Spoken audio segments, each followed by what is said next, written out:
मन्त्रपाठः। ओ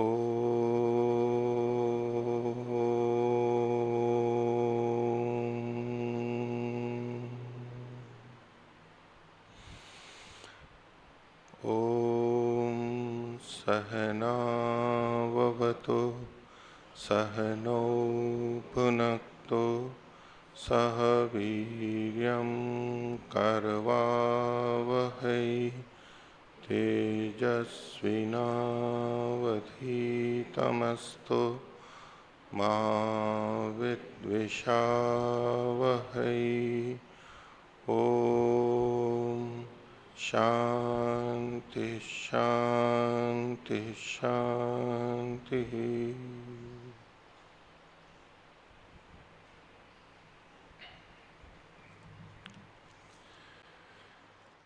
छांदोग्य उपनिषद की 12वीं कक्षा। छांदोग्य उपनिषद के द्वितीय प्रपाठक का 24वां खंड आपका चल रहा था और उसमें 10वें प्रवाक तक पाठ हो चुका था। तो पीछे का पिछले दिन का जो आपका पाठ है उससे संबंधित किन्हीं को कुछ पूछना है तो पूछ सकते हैं, पूछिए। ओम ओम नमस्ते मुनि जी। पृष्ठ संख्या 380 छठा प्रवाक। इसमें जो पहली पंक्ति है, अत्र यजमानः परस्ताद आयुषः स्वाहा अपजहि परिघम इत्युक्त्वा तिष्ठति तक, तो ये यथावत पाठ है या इसमें अन्वय करके कुछ अर्थ लेना चाहिए? क्योंकि स्वाहा थोड़ा बैठ नहीं पाता है, इसलिए पूछा। स्वाहा तो स्वाहा कर रहा है, वो यजमान है तो स्वाहा करेगा। जो यजन करता है वो स्वाहा करता है। तो देवों के लिए स्वाहा बोला जाता है और पितरों के लिए स्वधा बोला जाता है। आहुति जो देते हैं, अभी तो हम सब स्वाहा स्वाहा ही बोलते हैं क्योंकि देवों के लिए करते हैं, देव यज्ञ करते हैं।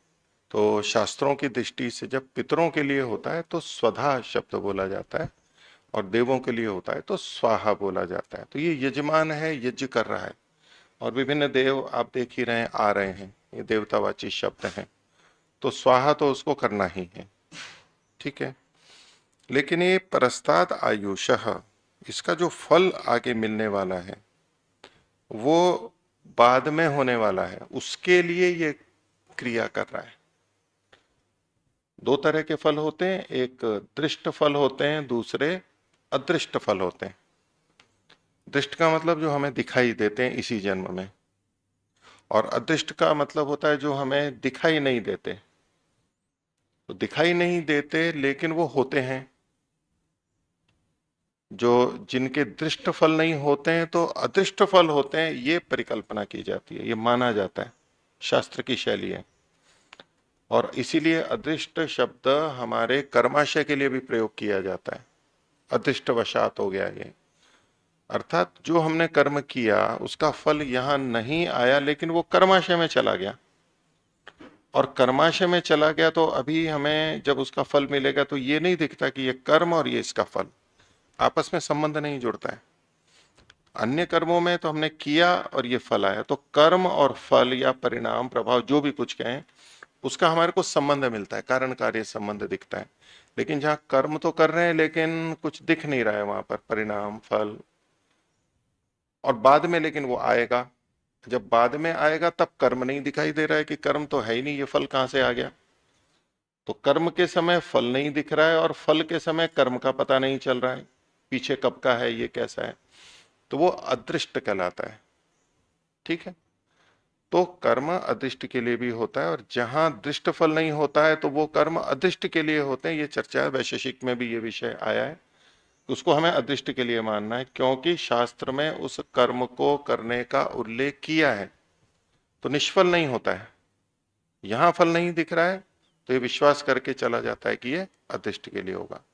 तो अदृष्ट हमारा इस जन्म में भी अदृष्ट हो सकता है दीर्घ काल में, और अगले जन्मों में भी हो सकता है। तो ये जो मृत्यु के बाद की बात है, तो ये वो कर्म है जो आगे हमारे को फल देंगे, उससे जोड़ करके करना होगा। पूरी तरह वाक्य रचना सब जगह उपनिषद में लगती नहीं है। तो अथ यजमान परस्ताद आयुषः स्वाहा, और ये जो स्वाहा कर रहा है, तो अपजहि परिघम इति उक्त्वा उत्तिष्ठति। स्वाहा करके जैसे उड़ जाते हैं, भाई आहुति दे दी, तो यहां पर क्या हुआ, वहां इच्छा कर रहा है वो अपजहि परिघम, मेरी जो परिघ है, मेरी जो बाधाएं हैं, अर्थात जो मेरे दोष हैं, उनको हटा दो। ये उस रूप में फल चाह रहा है।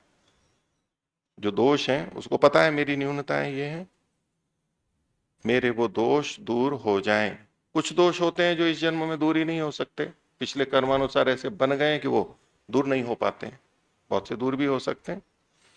तो मैं जो शरीर की न्यूनताएं देख रहा हूं, जिससे कि मैं बाधित हूं, सीमित हूं, परिसीमित हूं, और उनको मैं हटा भी नहीं सकता हूं, वो बाधाएं मेरी दूर हो जाएं।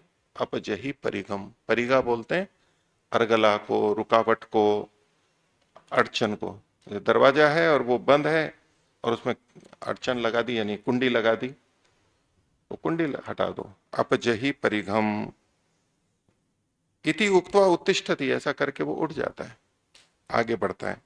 और तस्मै वसव प्रातः सवनम संप्रयच्छन्ति, प्रातः सवन का यानी प्रातः सवन के फल को देते हैं। तो ये यजमान के साथ भी लगेगा, और जो 3 ब्रह्मचर्य के बताए गए, वसु ब्रह्मचारी, रुद्र ब्रह्मचारी और आदित्य ब्रह्मचारी, ये 3 शब्द यहाँ आए भी हैं देवताओं के, और इन्हीं के नाम के अनुसार ब्रह्मचारियों के 3 भेद किए गए हैं। तो पुरुषों में वो 24, 36 या 36 के विकल्प में 44 अथवा और फिर 48 ये होते हैं। महिलाओं के लिए 16, 20 और 24 इस रूप में वो परिगृहित होते हैं आयु की दृष्टि से। तो पीछे जो इनके सबके नाम दिए गए, जो ब्रह्मचारियों के नाम दिए जाते हैं, ये वसु ब्रह्मचारी है, तो 24 वर्ष के लिए पुरुष की दृष्टि से 24 है। 24 संख्या कहां से आती है, तो पीछे तो 33 कोटि देवता बताए, 33 प्रकार के, उसमें वसु कितने थे, 8 थे, तो 8 दिया 24, और महिलाओं में होगा तो 8 दूनी 16, दुगना कर देंगे, वहां 16 और इधर 24, और वो भी वसु 8 होते हैं, और 8 के गुणित में है, तो ये वसु ब्रह्मचारी हो गया। दूसरा है रुद्र, रुद्र ब्रह्मचारी। रुद्र कितने बताए वहां 33 कोटि में, 11 रुद्र गिना रखे। 33 जो देवता गिनाए ना, पीछे चर्चा आ ही चुकी होगी आपके उसमें। तो रुद्र 11 बताए गए हैं, तो 11 को 4 से गुणा करते हैं तो 11 चौक 44 होते हैं। तो जो 36 की जगह जो 44 वाला पक्ष है, मैं उसमें बोल रहा हूं अभी, तो जो 44 पक्ष है, 11 चौक 44, 11 रुद्र हैं, और उसका 4 गुना करेंगे तो 44 वर्ष होंगे, तो वो रुद्र ब्रह्मचारी हो गया। और आदित्य कितने हैं, 33 कोटि देवता में 12 हैं, 12 मास मतलब महीने माने जाते हैं, उस तरह से 12 आदित्य माने गए, एक एक देवता है, और उसको 4 से गुणा करेंगे तो 48 होता है, ये आदित्य ब्रह्मचारी हो गया। इनसे इनके संबंध है, यूं थोड़ी तुलना हम देखेंगे तो। अथवा ये जो 36 है वो क्या, 8 जो वसु हैं उनको 3 गुना करते हैं, नहीं 4 गुना करते हैं, 8 या 24, ये वसु हो गया, नहीं 3.5 गुना हो जाएगा, हाँ नहीं 12 या 36, हाँ 12 से करेंगे तो, 12 से करेंगे तो 12 12 दूना 24, ये तो हो गया वसु का, और रुद्र का हो गया 36, भारतीय 36 और बार चौक 48, ऐसे कुछ इसमें तुलनात्मक रूप से करते हैं, लेकिन नाम वही है। देखिए, वसु, रुद्र और आदित्य। और भी हैं, आगे आएंगे, मरुत है, साध्य है, वो भी आएंगे, लेकिन ये जो तीन वर्णन किए जाते हैं वो ही। तो आपका जो प्रश्न था ये स्वाहा का, तो ये बाद के लिए है। स्वाहा तो वो कर ही रहा है, स्वाहाकार तो वो कर रहा है, वो ये यजमान जो कि यहाँ आहुति कर रहा है, ये प्रातः सवन के संदर्भ में है ना, ये प्रातः सवन के संदर्भ में है। और वैसे अगर हम देखेंगे तो ब्रह्मचारियों में जो वसु ब्रह्मचारी है उसके दोनों पर ये घट जाएगा, दोनों पर अगर घटाते हैं।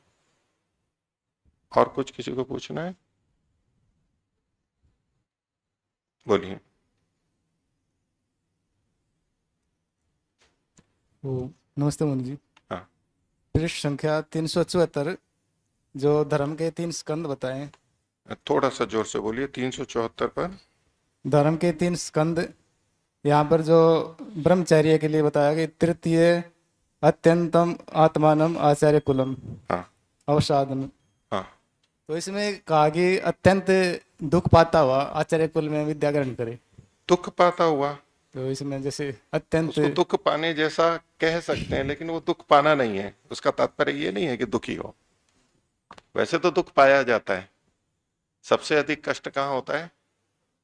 ब्रह्मचर्य काल में होता है। आप वहां ये अजंता की गुफाएं हैं, अजंता गुफाएं, मेरे को वो भी याद आ रहा है आपके प्रश्न पे। तो आप में से देखी है किसी ने? आपने देखी है, बड़ी गुफाएं हैं और उसमें चित्र लगे हुए हैं, मतलब मूर्तियां बनी हुई हैं कई। तो खंबे के ऊपर जो छत रहती है, तो खंबे के ऊपर थोड़ा चौड़ा सा होता है। आप कई खंबे, जैसे एक खंबा इतना पतला गया, फिर उसके ऊपर कोई पत्थर रखा हुआ है थोड़ा चौड़ा है, फिर उसके ऊपर और चौड़ा बिछा देते हैं और पूरी छत आ जाती है। सीधे खंबे पर नहीं रह करके वहां थोड़ी एक चौड़ी जगह भी होती है, चौक और बड़ी, ऐसा वहां पत्थर का बना के रखते हैं। वो पत्थरों पे बना हुआ है, उसमें विभिन्न देवता हैं, उसमें नीचे ब्रह्मचारियों के चित्र बने हुए हैं। और वो ब्रह्मचारी यूं ऐसे किए हुए हैं और मुंह उनका ऐसा है, मोटे मोटे से ब्रह्मचारी हैं, और चेहरे हैं उनके बड़े दुखी हैं। चारों तरफ जैसे कोने है ना, एक इधर एक उधर, और उसके ऊपर सब देवता और दूसरे बैठे हुए हैं। अर्थात ब्रह्मचारियों ने वो बोझ उठा रखा है अपने पे, उसको, जैसे संसार को या देव को, जो भी बने हुए, मेरे को पूरा ध्यान नहीं है, लेकिन वो ब्रह्मचारी जगह जगह खंबे पे बने हुए हैं। और जब मैं देखने गया था तब से मेरे को ध्यान में है कि ये ब्रह्मचारियों को दुखी क्यों दिखा रखा है इन्होंने। तो वो ब्रह्मचारी बड़े दुखी रहते हैं। तो आप उस अर्थ में भी लेना चाहें तो ले सकते हैं, लेकिन इसका अभिप्राय क्या है? देखिए, अवसाद का मतलब दुखी नहीं होता है वैसे तो। आजकल का शब्द जो अवसाद है उससे आप लेंगे तो अवसाद किसको कहते हैं? अवसाद व्यक्ति अवसाद में है तो क्या कहते हैं? निराशा में है, आशा नहीं है उसको। वैसे दुखी नहीं है, उसकी इच्छा नहीं होती ना ये करूं ना वो करूं। अवसादी व्यक्ति जो होता है, डिप्रेशन में होता है, डिप्रेस्ड होता है, वो क्या होता है? कुछ करने की इच्छा नहीं करती है उसको, उदास होता है, उदास होता है वो। उदास से तो उदासीन होना वो एक अलग अच्छे अर्थों में भी है, अच्छे अर्थों में भी होता है ना, उदास है ये। उदासीन संप्रदाय और साधु संत उदास होते हैं, अर्थात लिप्त नहीं होते, आसक्त नहीं होते, उदास मतलब तटस्थ रहते हैं। तो जो ब्रह्मचारियों के लिए बताया जाता है कि इस तरह से रहें, न खान पान और ये और वो, जो नियंत्रण है, उस दृष्टि से वो उदास रहते हैं, अवसादित रहते हैं, कुछ अंशों में वहां पर निर्लिप्त रहते हैं। दूसरा, यहाँ पर अवसाद का मतलब क्या है कि वो दूसरों के अनुसार चलते हैं, आचार्य के अनुसार चलते हैं। आचार्य कुलम, आचार्य कुल शब्द है ना, तो आचार्य के अनुसार चलते हैं, अपनी इच्छाओं के अनुसार नहीं चलते हैं, उनके नियंत्रण में चलते हैं। जो दूसरों के नियंत्रण में चलता है तो वो अवसादित होता है, दबा हुआ है, दूसरा से दबा हुआ है ना। कागज होता है, अगर दबाव नहीं तो उड़ जाता है। जैसे पहाड़ों के लिए भी कहा जाता है ना, ये पहाड़ क्या है? धरती तो है चपटी, और ये पहाड़ है, ये बाहर रखते हैं ना पेपर वेट, उसकी तरह अगर ये पहाड़ नहीं बनाए होते परमात्मा ने, या यूं कहो अल्लाह ने, तो ये धरती उड़ जाती है। देखो कितनी बुद्धिपूर्वक रचना की है परमात्मा ने। नहीं, परमात्मा की बुद्धिपूर्वक रचना का एक उदाहरण देते हैं वो। अगर पेपर वेट ना रखो, टेबल पे है, तो उड़ जाएंगे ना। देखो, परमात्मा ने बुद्धिपूर्वक रचना की, ये पहाड़ बनाए, ये इसको दबा के रखा गया है, नहीं तो ये तो उड़ जाती है धरती, सपाट धरती है। तो परमात्मा की महिमा है, देखो कैसी। तो अवसाद मतलब यूं किसी के नीचे रहना, दबना। वो क्या है कि वो स्वयं नहीं तो उड़ जाएगा इधर उधर। उस दृष्टांत से मत लेना, वो तो मैंने अलग अर्थ में कहा है, पृथ्वी तो गोली है। वो लोग ऐसा बोलते हैं, वो मैं बता रहा हूं। तो अगर यूं ही कागज रखा हो तो अवसादित होता है ना, भार है, दबा हुआ है वो किसी से। दबा हुआ का मतलब है किसी ने रोक रखा है, पकड़ रखा है उसको। अब गलत अर्थों में नहीं लेना कि दबा के कुचल के रखा हुआ है, पैरों तले दबा दिया, ऐसे नहीं। रोक रखा है किसी ने। जैसे कि बहुत तेज हवा चल रही हो, हमारे वस्त्र हैं या तो कागज है, तो हम उसको थाम के रखते हैं ना, पकड़ के रखते हैं। वो दबा के ही तो रखते हैं उसको, वो उड़ ना जाए, फट ना जाए, इधर उधर ना हो जाए। और ये शिष्य वहां अच्छे से नीचे बैठता है, उनके नियंत्रण में रहता है, और वो पूरी तरह से रहता है। संविधान करते हैं, उसमें क्या बोलते हैं? अनिराकरिष्णु। मैं निराकरिष्णु नहीं हूं, मतलब आचार्य की, गुरु की आज्ञा का निषेध करने वाला नहीं हूं, अर्थात अनुपालन करने वाला हूं, अनुसरण करने वाला हूं। बस यही अवसाद का अर्थ है, दुख का अर्थ नहीं है।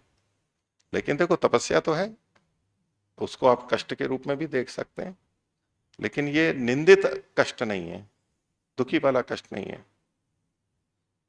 ठीक है। तो अत्यंतम आचार्य कुले आत्मानम अवसादन, यही उसकी तपस्या है। और शिष्य की जो सबसे बड़ी योग्यता होती है, या यूं कहो कि आचार्य को या गुरु को कौन सा शिष्य सबसे अधिक प्रिय होता है? तो आज्ञाकारी। इसको अवसादन मतलब वो आज्ञाकारी है, अनुशासन में रहने वाला ही सबसे प्रिय होता है। वो कह सकते हैं कि भाई जो जिसकी बौद्धिक क्षमता अधिक है, जल्दी सीख लेता है, अच्छी प्रगति करता है, वो प्रिय होता है, वो भी होता है प्रिय। लेकिन दो की तुलना की जाए, एक है बुद्धिमान तो बहुत है लेकिन आज्ञाकारी नहीं है, और दूसरा आज्ञाकारी है लेकिन बुद्धिमान नहीं है। उन दोनों में से किसको चुनेगा? किसको अधिक किस पर अधिक आशीर्वाद रहेगा, किसको अधिक प्रिय समझेगा? तो जो अनुशासन में चलता है वो। और ये जो है तीन चीजें देखो यहां पर कही है, तीन स्तंभ बताए गए हैं। त्रयो धर्म स्कंधा, तीन स्कंद बताए गए हैं। उसमें गृहस्थ, फिर वानप्रस्थ, फिर ब्रह्मचारी, ये तीन यहां पर क्रमशः कहे गए। चौथा तो स्कंद नहीं है, चौथा भी है वर्णन यहां पर वो, लेकिन वो स्कंद नहीं है। तो इसको अगर आप ज्ञान के रूप में लें, पहला गृहस्थ, वैसे ब्रह्मचर्य में ज्यादा ज्ञान होता है, लेकिन यहां थोड़ा दूसरी ढंग से देखिए। गृहस्थ में तीन चीजें बताई, यज्ञ, अध्ययन और दान। अनुभव से सीख रहा है, ये बहुत सीख रहा है गृहस्थ में, ये हुआ ज्ञान का प्रतीक। दूसरा हुआ तप, वानप्रस्थियों का, ये हुआ कर्म का प्रतीक, तप कर रहा है वो। यद्यपि स्वाध्याय आदि सब चीजें होती है, लेकिन तप वहां पर मुख्य हो गया वानप्रस्थी का। और तीसरा जो है ब्रह्मचारी का, ये जो अवसादन है, ये जो अनुशासन है, आज्ञा पालन है, ये उपासना है। ये उपासना का प्रतीक हमारे को समझाया जा रहा है कि हमें उपासना कैसी करनी है, कि जैसे शिष्य आचार्य के अनुरूप रहता है। तो उपासना या भक्ति का रूप क्या होता है? समर्पण का होता है, ईश्वर प्रणिधान का होता है, आज्ञा पालन का होता है। बस अनुसरण करना है, जैसा आदेश, जैसा वेद में लिखा, जैसा ईश्वर ने कहा, वैसा बस अनुसरण करना है। तो ये जो सीख है, अगर ब्रह्मचर्य काल में किसी ने ये सीख लिया, ज्ञान जितना भी प्राप्त किया हो वो एक भिन्न, लेकिन अगर किसी ने ये सीख लिया, अनुशासन में रहना, अनुकूल चलना, तो वो आगे बढ़ जाएगा। ये भक्ति का स्वरूप है, उपासना का स्वरूप है। ज्ञान, यज्ञ करना है वो कर्म है, श्रेष्ठ कर्म करना है। ज्ञान साथ में होना चाहिए, स्वाध्याय, और दान देना चाहिए, वो भी कर्म है। ये गृहस्थियों के लिए। अधिक कर्म जो करेगा, क्रियाशील रहेगा, वो गृहस्थी रहेगा, औरों का पालन करेगा। वानप्रस्थी तपस्या के रूप में करेगा, वो चाहे तप, स्वाध्याय और ईश्वर प्रणिधान तीनों है, उसमें भी तप की मुख्यता हो गई। ये वानप्रस्थी का कर्तव्य हो गया। इस बड़ी सीख तपस्या है वहां पर। और ब्रह्मचारी का अनुशासन करना। इसको आप समझने के लिए सेना या पुलिस का उदाहरण ले लीजिए। सेना में युद्ध करना है, बलवान है, अस्त्र शस्त्र चलाना है, ये सब सीखना चाहिए। तो अच्छा सैनिक कौन? जो सबसे अधिक बलवान हो, सबसे अधिक अस्त्र शस्त्र चलाता हो, सबसे अधिक शत्रुओं को मारता हो, लेकिन अनुशासनहीन हो, अनुशासन आज्ञा का पालन नहीं करता हो। एक तो ऐसा सैनिक है। एक दूसरा सैनिक है जिसकी शारीरिक क्षमता उससे कम है सभी तरह से, लेकिन वो अनुशासन का जैसा निर्देश है वैसा करता है। किसको वहां पर रखेंगे? वहां थोड़ी बलवत्ता कम हो तो दंड नहीं देगा, अनुशासन भंग करेंगे तो दंड मिलेगा, कोर्ट मार्शल हो जाता है उनका, न्यायालय में जान। आपने आज्ञा का उल्लंघन क्यों किया? क्योंकि वो पूरा तंत्र अनुशासन से चलता है, आज्ञा से चलता है। कह दिया आपको करना है, बस कह दिया और करना है। तो यद्यपि सेना बल, तेज, ऐश्वर्य या तो तेजस्विता और आक्रामकता इन सब पर निर्भर करती है। कोई बुद्धिमान भी बहुत है, नीचे का अधिकारी बुद्धिमान है लेकिन मनमानी कर रहा है तो बड़ा अधिकारी उसको रखेगा नहीं, क्योंकि उससे पूरा तंत्र खराब हो जाएगा। वहां समझ में आता है ना कि अनुशासन सबसे मुख्य है, वहां रहने की प्राथमिक बात है। यही ब्रह्मचर्य के अंतर्गत है तीसरे में, और यही उपासना के अंतर्गत है। अनुशासन, पूरा शरणागत हो जाना, जो आज्ञा है उसको बस मान लेना, पीछे पीछे चलना, बस ये वेद की, ईश्वर की आज्ञाओं को पालन करना, ये अनुशासन। ये तीसरा स्तर है, ये ऊंचा स्तर है। अब वैसे क्रम से देखेंगे तो ब्रह्मचारी सबसे पहले आएगा आश्रम की दृष्टि से, लेकिन इन्होंने ब्रह्मचारी को आगे नहीं रखा, इसको बाद में रखा है। और इनसे क्या है, ये पुण्य लोक हैं। क्या बोला था यहां पर? सर्व एते पुण्य लोकाः भवन्ति, पुण्य लोक होते हैं। तो पुण्य कर्म, जो अच्छे कर्म है, उससे पुण्य लोक की प्राप्ति, पुण्य फलों की प्राप्ति, वो भी क्रमशः इसमें स्वीकार कर सकते हैं हम कि ये जो भक्ति भाव है, आज्ञा पालन है, वो सबसे अधिक पुण्य को देने वाला है। एक दृष्टि से गृहस्थ में सबसे अधिक पुण्य है, वो प्रथम रखा। और यूं क्रमशः बढ़ाएंगे तो ये जो अनुशासन है ये सबसे अधिक हित करने वाला है। देखो, पुण्य का मतलब सदा ये नहीं होता कि जिससे कर्माशय बनता हो। हम पुण्य का सबसे अधिक क्या अर्थ लें? प्राय क्या हम समझते हैं पुण्य का? अच्छे कर्म, अर्थात जिससे कर्माशय बनता है, हम ये अर्थ लेते हैं पुण्य का। और उस दृष्टि से देखेंगे तो गृहस्थ, वानप्रस्थी और सन्यासी, इन तीनों में से सबसे अधिक पुण्य कौन कमाता है? गृहस्थी कमाता है, क्योंकि परोपकार करके दूसरों का उपकार करता है ना। गृहस्थी तो बाकी तीनों आश्रमों का पालन करता है, अन्न देता है और सुरक्षा व्यवस्था करता है, सब चीजें जो करता है। तो गृहस्थी का इस दृष्टि से सबसे अधिक पुण्य होता है, अगर हम पुण्य का मतलब कर्माशय लें तो। लेकिन पुण्य शब्द का वैसे अर्थ क्या होता है? तो हाँ, शुभ कर्म भी है। अब शुभ कर्म दो तरह के हो सकते हैं, जिससे कर्माशय भी बनता है और कर्माशय नहीं भी बनता है। लेकिन पुण्य शुभ कर्म के लिए भी होता है, लेकिन पुण्य शब्द जो बनता है ना, वो पुण्य पवने से बनता है। एक धातु है पुण्य पवने, पवन का मतलब होता है शुद्ध करना, पवित्र करना।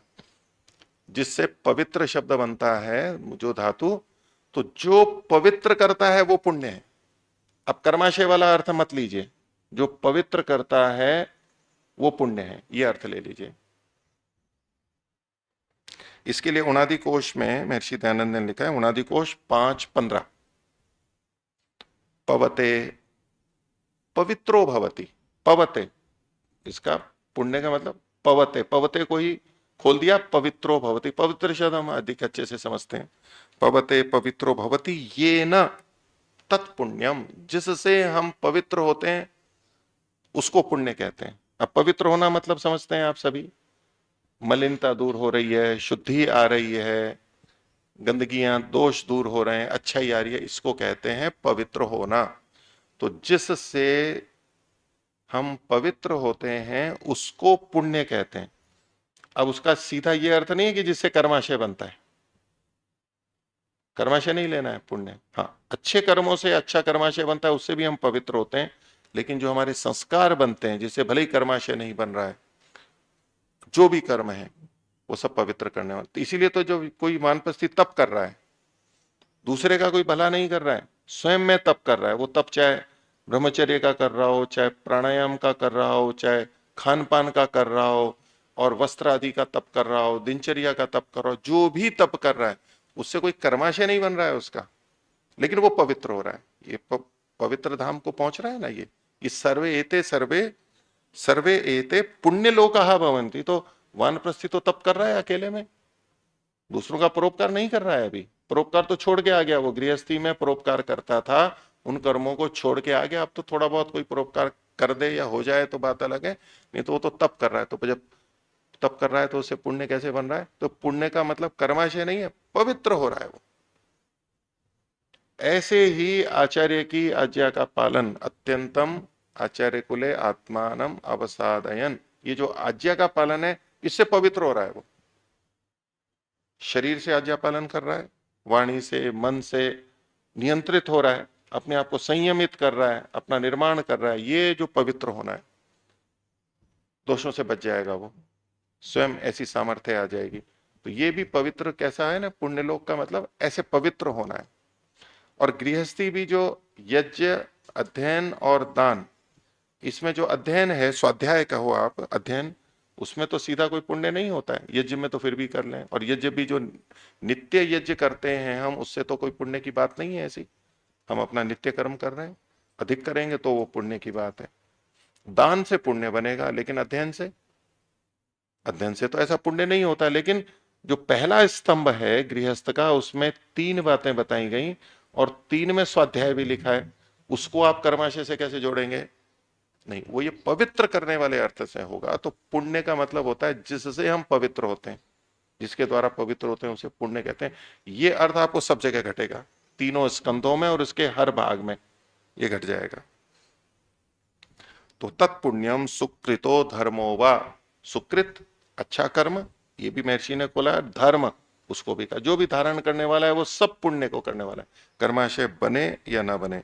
और एक पुण्य धातु है, पुण्य अलग धातु, ये तो मैंने अभी बताया, पूय पवने ये धातु है, और महर्षि ने पूय पवने को लेके बनाया। पवते पवित्रो भवति ये न, उन्होंने पूय पवने धातु से बनाया। लेकिन एक धातु पूर्ण है जो कि इन्होंने बोली, शिवनाथ जी ने, कर्मणि शुभे, पुण्य कर्मणि शुभे, शुभ कर्म के संदर्भ में पुण्य धातु का प्रयोग होता है और उसी से पुण्य बनता है।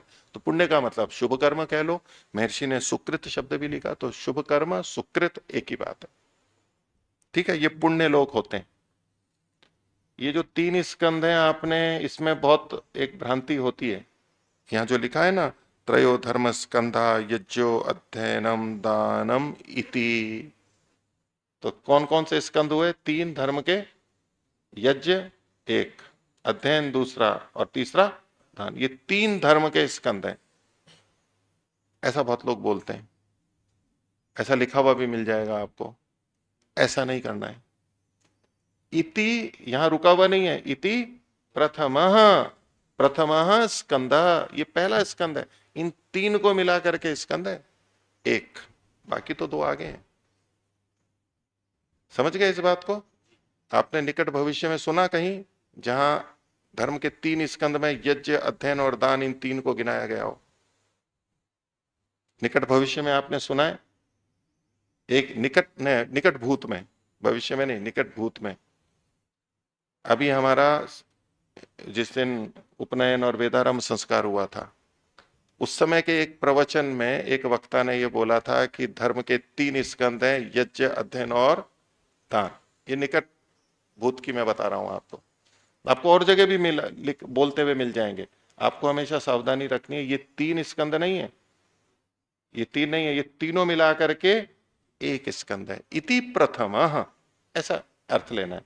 क्योंकि द्वितीय तप को बताया और तीसरा ब्रह्मचारी के लिए बताया, तो 3 ही बताया। और चौथे का सर्व एते पुण्य लोकाः भवन्ति, ये सब पुण्य लोक वाले होते हैं। पवित्र कर रहे हैं आप, कर्माशय अच्छा बन रहा है, वो भी लगाना है वो भी लगा लीजिए, बस यहीं तक ही गति है इनकी। अमृतत्व को प्राप्त नहीं कर सकते ये तीनों। ये तीनों ही कब अमृतत्व को प्राप्त कर लेते हैं? ब्रह्म संस्थो अमृतत्व में थी, जब वो ब्रह्म में स्थित हो जाता है इन कर्मों को करते हुए, जब वो ब्रह्म में स्थित हो जाता है वो अमृतत्व को प्राप्त कर लेता है। तो ब्रह्म में स्थित होने का मतलब क्या हुआ? ऐष्णाओं की दृष्टि से हम देखेंगे तो सन्यासी पुत्रेष्णा, वित्तेष्णा, लोकेष्णा छोड़ी उसने, और अब चौथी ऐष्णा कौन सी हो गई? ईश्वरेष्णा। ईश्वरेष्णा हो गई, ये ब्रह्म में स्थित हुआ, ये ब्रह्म में स्थित हुआ। वैसे सब जगह ब्रह्म है, मतलब सब जगह ब्रह्म का विषय है, ब्रह्म से जुड़ के रखना है सभी वर्ण और आश्रमों में, लेकिन ये विशेष रूप से होता है तब अमृतत्व को प्राप्त करता है। ये सन्यास के लिए कहा गया। ये जो चौथा भाग है ये सन्यास की स्थिति है। वो सन्यास लिया हो या नहीं लिया हो वो एक अलग बात है। जो ब्रह्म में स्थित होगा वो अमृतत्व को प्राप्त होगा, जो कि हम वचन बार बार बोलते रहते हैं, पीछे भी उपनिषद में आ गया, तमेव विदित्वा अति मृत्यु में थी नान्य है पंथा। तो ये बाकी के जो हैं वो पुण्य लोग होंगे, कर्माशय अच्छा बनेगा, हमारी उन्नति हो रही है, लेकिन अमृतत्व को तो हम तभी प्राप्त होंगे जब ब्रह्म में स्थित हो जाएंगे। ये सबसे ऊंची स्थिति है। ये 4 बातें यहां पर चारों कह दी गई हैं। ठीक है, तो इन 3 को करते हुए जब भी ब्रह्म में स्थित हो जाएगा अमृतत्व को प्राप्त कर सकता है, इन तीनों में से कहीं पर भी।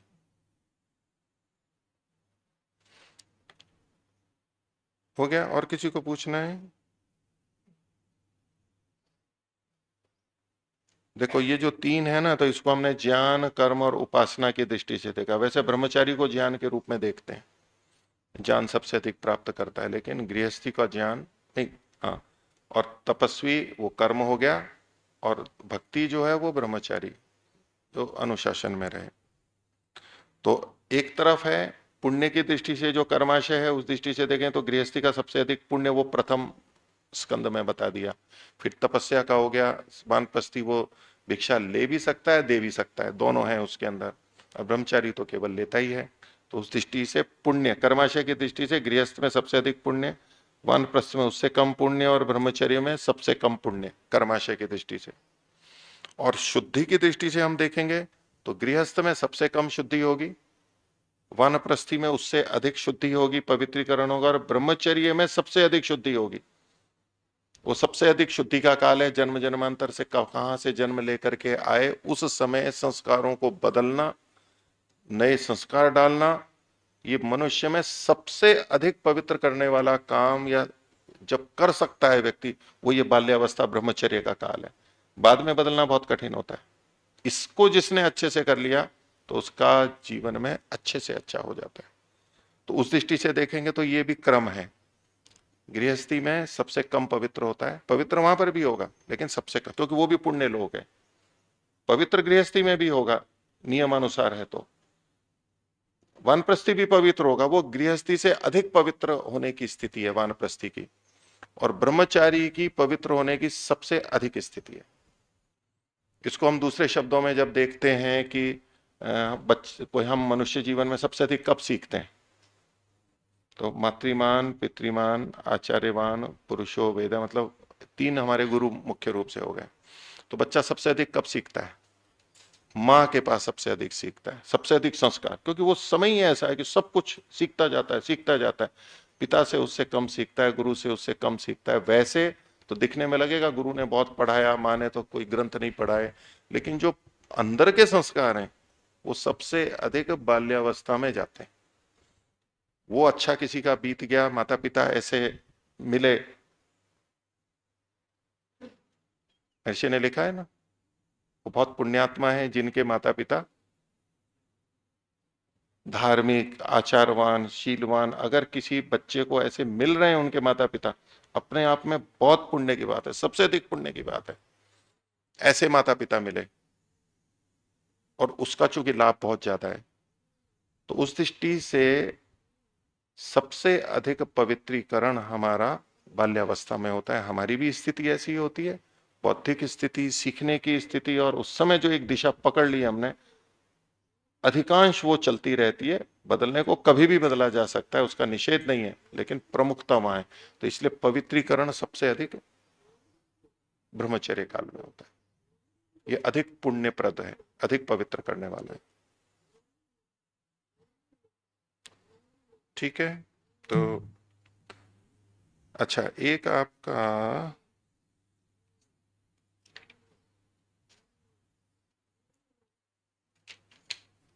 पृष्ठ संख्या 380-81 निकालिए, 7वां प्रवाक। मध्याह्न दिन सवन का जो है, तो देखिए प्रातः सवन में ये अग्नियां यहां पर बताई गई हैं। तो कर्मकांड से चूंकि जुड़ा हुआ है ग्रंथ भी, और उस तो वो उदाहरण के रूप में उनको प्रस्तुत करते हैं ये। तो जो पहला वाला है, जैसे कि तीसरे को देखिए आप, तो 378 पे, पुरा प्रातरनुवाकस्य उपाकरणस्य जघनेन गार्हपत्यस्य उदंगमुख उपविश्य। तो यहां पर अग्नि कौन सी ली गई है? गार्हपत्य अग्नि। तो अग्नियां आपने आई गई होंगी आपके सामने, नए हैं उनको भी पता लग गया होगा। गार्हपत्य अग्नि, दूसरी एक दक्षिणाग्नि होती है और एक आवनीय अग्नि होती है। मोटी मोटी तीन है, बाकी और भी होती हैं अग्नियां, लेकिन अभी ये तीन है। तो यहां पर क्या कहा गया था? गार्हपत्य अग्नि का कहा गया था। और अभी जो मैं आपको बता रहा हूं 7वां देखिए, मध्याह्न दिन सवन का। सवन का मतलब क्या होता है? जिसमें हाँ निचोड़ा जाता है। तो इस सोम यागों में सोमलता का रस निचोड़ा जाता है। तो जिसमें सवन करते हैं, श्रवण करते हैं, रस निकालते हैं, उसको सवन कहते हैं। कुछ सार निकाला जा रहा है, कुछ लाभ प्राप्त किया जा रहा है। तो पूरा माध्याह्न दिनस्य सवनस्य उपाकरणा जघनेन अग्निध्रियस्य उदंगमुख। अग्निध्रिय ये एक अग्नि कही गई है, अग्निध्रिय। तो अग्निध्रिय अग्नि कौन सी है? हाँ, तो यहां इन्होंने दक्षिणाग्नि लिखा है, और शंकराचार्य जी ने भी दक्षिणाग्नि ही लिखा है यहां पर। लेकिन जो अग्निध्रिय अग्नि होती है वो दक्षिणाग्नि नहीं होती है। अग्निध्रिय अग्नि एक अलग होती है। इसको आप ऐसा समझिए, पहले तो ये समझिए कि सोमयागों में ऋत्विक होते हैं अलग अलग। तो मुख्यतः से 16 ऋत्विक माने जाते हैं, चारों वेदों के चार चार हैं। ठीक है। और उसमें पहला वाला सबसे बड़ा होता है, दूसरा उससे छोटा होता है, तीसरा उससे छोटा होता है, चौथा उससे छोटा होता है। ऐसा चारों वेदों के होते हैं। तो अथर्व वेद के जो चार ऋत्विक होते हैं, उसमें सबसे पहला वाला होता है ब्रह्मा। दूसरा वाला उससे नीचे का वाला होता है वो ब्राह्मणा छंसी। और जो तीसरा होता है उसको कहते हैं आग्निध्र या आग्नीत। और चौथा होता है पोता। ऐसे चार हैं ये, औरों को मैं नहीं बोल रहा हूं, केवल अथर्ववेद के जो चार हैं। तो ये जो अग्निध्रिय शब्द है, उसमें एक तो ऋत्विक का नाम आ रहा है, आग्निध्र नाम का एक ऋत्विक होता है जो कि अथर्ववेद का होता है, और अथर्ववेद के चार ऋत्विजों में तीसरे क्रम पे होता है। ठीक है। उसकी एक शाला बनती है, उसको अग्निध्रिय शाला बोलते हैं। जो यज्ञ होता है सोमयाग, उसमें जो आपने अग्नियां देखी दक्षिणाग्नि, तो उसमें क्या होता है, पहले एक छोटा बनाते हैं, फिर एक आगे बनाते हैं, उसको महावेदी बोलते हैं। एक पहले छोटा बनाते हैं, उसमें दक्षिणाग्नि होती है, गार्हपत्य अग्नि होती है और आवनीय अग्नि होती है। ये तीनों अग्नियां एक पहले वाले में होती हैं। आप यूं समझिए कि पूर्व दिशा की तरफ अगर हम मुख करके हैं, तो जो उसमें बड़ा क्षेत्र है, उसमें पहले वाला जो भाग है, उसमें दक्षिणाग्नि दक्षिण में, गार्हपत्य आगे, और उसके आगे पूर्व की तरफ आवनीय अग्नि होती है। कुछ कर्म वहीं पर होते रहते हैं। फिर उसके आगे एक और बड़ा बना हुआ होता है, उसको महावेदी बोलते हैं। महावेदी, उसमें एक बड़ा होता है, तो उसमें भी आगे एक फिर आवनी अग्नि पुनः बनती है, जो कि उत्तर वेदी में बनती है। बाकी उसमें सामान रखने की जगह और बहुत सारी बातें हैं। तो आप ऐसा कल्पना कीजिए, आप पूर्व दिशा किधर मान के बोलूं मैं? मेरे सामने पूर्व दिशा है, या तो चलो वास्तविक ले लेता हूं, इधर पूर्व दिशा है। तो पहले जो तीन अग्नियां हैं, दक्षिणाग्नि इधर है, गार्हपत्य है और आवनी है, वो एक छोटा घेरा बना हुआ है, उसके आगे एक बड़ा घेरा और बना दिया है, चौकोर।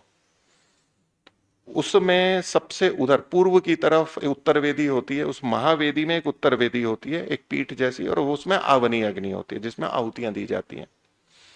इसके दक्षिण भाग में, उधर नहीं, दक्षिण नहीं, उत्तर भाग में, पूर्व इधर है तो इधर दक्षिण, उधर उत्तर, वहां उस बड़े वाले चौकोर खाने में बीच में एक शाला बनी हुई होती है, जो आधी तो बाहर बनी होती है और आधी अंदर होती है। जैसे कि एक बड़ी ये शाला है महावेदी जिसको मैं बोल रहा हूं, 3 अग्नियां यहां हो गई, वही अग्नियां फिर बाद में आवनी यहां से उठ के आगे चली जाती है, ये यहां आवनी है। तो इसका जो ये भाग है, इसका घेरा अपना है, लेकिन यहां एक ऐसी शाला बनी हुई होती है जिसका आधा भाग बाहर होता है और आधा भाग अंदर होता है। उसको आग्नेध्रीय शाला बोलते हैं। आग्नेत्र ऋत्विक से संबंधित कर्म वहां पर होते हैं। वहां भी एक अग्नि होती है, उसको कहते हैं आग्नेध्रीय। हाँ, ये जो जैसे एक तो पहला तो बताया उन्होंने आवनीय अग्नि, नहीं, गारहपत्य अग्नि। तो गारहपत्य अग्नि सबसे इधर होती है, आगे हम तीसरे में जाएंगे तो वहां पर आवनीय अग्नि आएगी। तो ये जो बीच वाला है मध्यम दिन सवन, उसमें ये आग्नेत्र रहेगा, आग्नेत्रीय अग्नि, ये यहां पर वो अग्नि का स्थान बना हुआ होता है। तो गारहपत्य सबसे नीचे प्रथम सवन, दूसरे में आग्नेत्रीय और तीसरे में आवनीय, मतलब ये क्रमशः आगे आगे बढ़ने वाले हैं।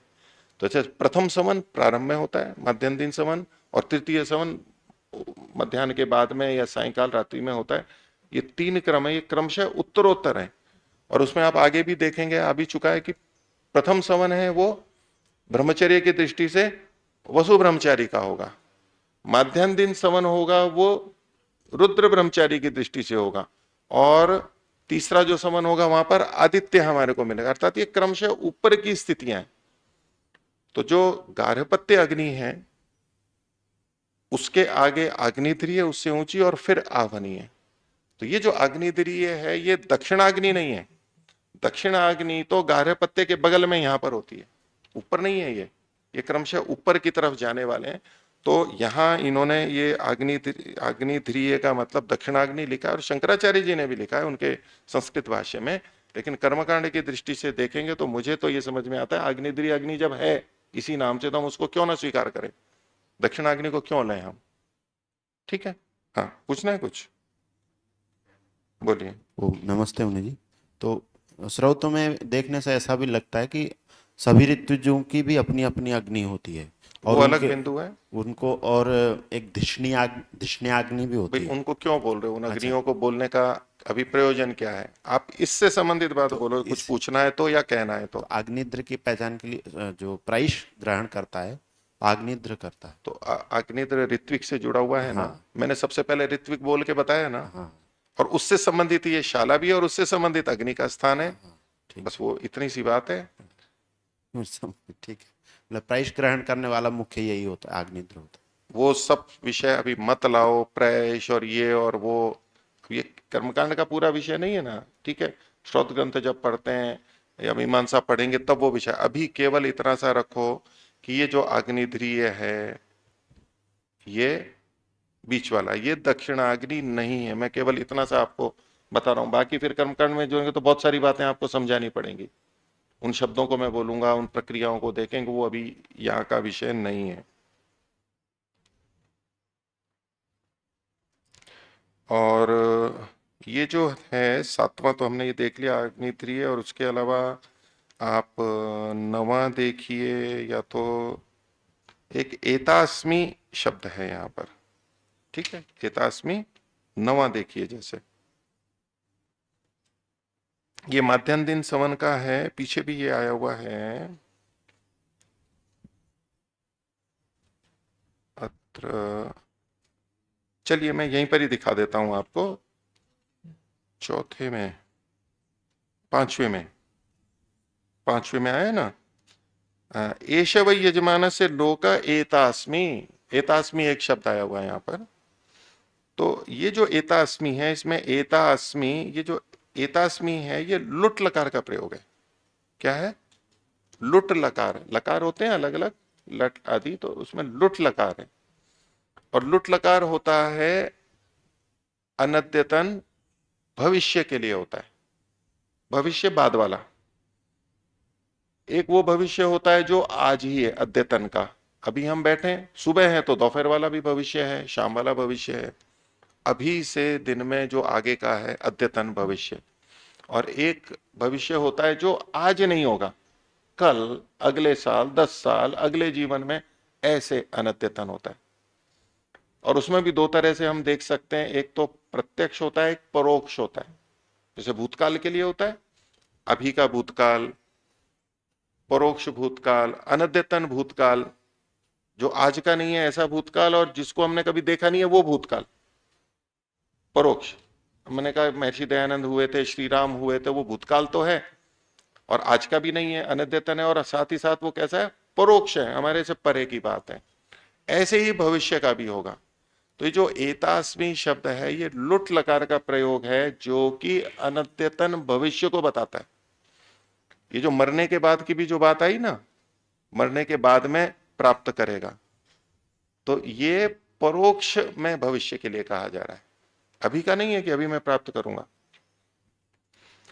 कि एष वै यजमान से लोका एतास्मी, मैं प्राप्त करूंगा, कब, आज नहीं, अनद्यतन, लुट लकार का प्रयोग है। और उसके साथ आप परोक्ष भी जोड़ लीजिए, यद्यपि भविष्य में परोक्ष जोड़ा नहीं जाता, लेकिन प्रत्यक्ष और परोक्ष हम जोड़ सकते हैं, जैसे भूत में जोड़ते हैं ऐसे भविष्य में भी जोड़ सकते हैं। तो ये अनद्यतन परोक्ष और परोक्ष वाले को ले लेंगे। तो एता अस्मि ये इकट्ठा शब्द है, इन्होंने तोड़ के भी लिखा हुआ है, एता अस्मि, प्राप्त अस्मि को मतलब हूं, यानी इसको एता अस्मि ऐसे ही ग्रहण करना चाहिए। तो आगे चलेंगे तृतीय सवन में, नया पाठ आगे प्रारंभ कर रहा हूं, पृष्ठ संख्या 382 इस पुस्तक के अनुसार। तो तीसरा सवन है, ये तीसरी स्थिति है, और इसमें आदित्य आएगा, तो इसको हम ब्रह्मचर्य वाले प्रसंग से भी जोड़ के देखेंगे, यजमान से भी जोड़ के देखेंगे, दोनों से एक से समझाया जा रहा है। यजमान प्रतीक के रूप में, वास्तव में यहाँ पर आध्यात्मिक दृष्टि से और ब्रह्मचर्य काल और सबकी दृष्टि से समझाया जा रहा है। तो देखिए 11वां क्या कहते हैं, पुरा तृतीय सवनस्य उपाकरणात्, भाषा पहले जैसी ही है, केवल तृतीय सवन आ गया, द्वितीय की जगह, या तो माध्यान्ह दिन और प्रातः सवन की जगह तृतीय सवन। पूरा तृतीय सवन से उपाकरणा, तो तृतीय सवन के अनुष्ठान से पहले वो कहां जाकर के बैठता है वो बता रहे हैं। जगनेन आहवनीयस्य उदंग मुखः, तो जगनेन, एक जगन शब्द भी आया है पीछे, ये आपका गार्हपत्य अग्नि के संदर्भ में भी आया था, जगनेन। माध्यान्ह दिन सवन में अग्निध्रीय अग्नि के भी संदर्भ में आया था, जघनेन। और यहां पर आवनीय अग्नि है, उसके भी जघन शब्द को आया। तो इसको जघन का मतलब क्या होता है, जघन है जी, कौन बोल रहा है, पश्चिम की ओर। तो जघन का मतलब पश्चिम कैसे आ गया, ये विचार का बिंदु है। जघन का मतलब पश्चिम दिशा कैसे आ गया, पश्चिम दिशा है वो मान लिया कि ये जो सारा यज्ञ है, तो जहां गार्हपत्य अग्नि है, मान लीजिए ये पूरा है और उसमें गार्हपत्य अग्नि यहाँ है, तो इसका भी जो पश्चिम भाग है यहां आकर के बैठेगा, और मुख किधर होगा, उदंग मुख होगा, उत्तर की तरफ मुख होगा। इधर बैठेगा तो पूर्वाभिमुख है, आहुति देता है तो पूर्वाभिमुख देता है, ये उदंग मुख बैठता है, उत्तर की तरफ मुख कर रहा है। लेकिन इस कुंड के कहां पर आके बैठा, जघन भाग में। ऐसा ही अग्निद्रीय, अग्निद्रिया बीच में यहां भी आएगा, इधर बैठेगा इसके जघन भाग में, और मुख उधर उत्तर की तरफ रहेगा।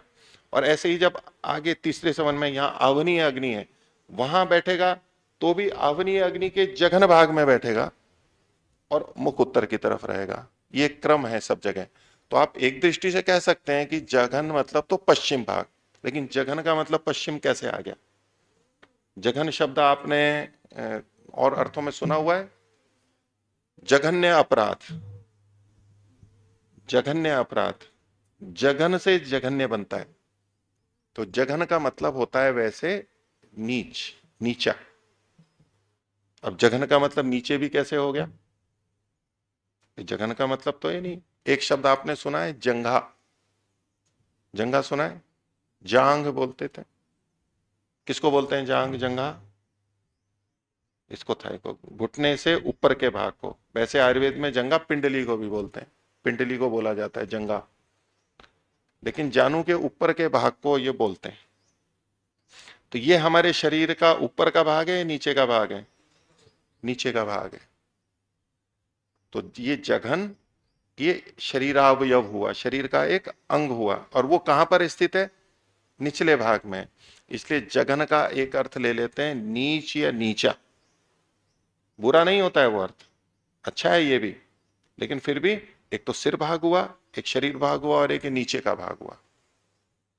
तो ये जो सारे यज्ञ वगैरह में भी होता है, तो पूर्व दिशा का जो आगे का भाग होता है वो उसका सिर होता है, बीच का धड़ भाग होता है, और नीचे का उसके पैर के भाग माने जाते हैं।